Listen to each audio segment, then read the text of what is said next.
Are you or have you ever wanted to be a photographer? How about a crime scene photographer? Let's talk about 5 important techniques for crime scene photographers. As a prerequisite, we must understand that subjects and objects must remain in place until photos have been taken at all necessary angles.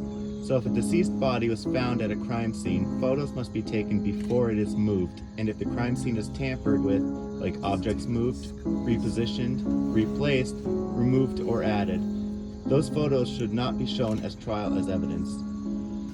Fill the frame. This is to make sure the subject being photographed is clear to see. You might need to get close or zoom in.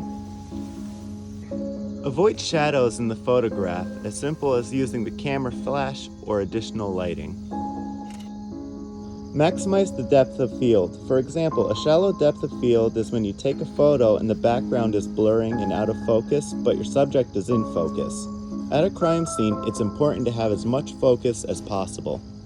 Photograph the scene in a logical sequence, typically where the crime took place in the adjacent areas, generally external overall scene, then to individual photos of located evidence. This is to help the jury comprehend the photo evidence.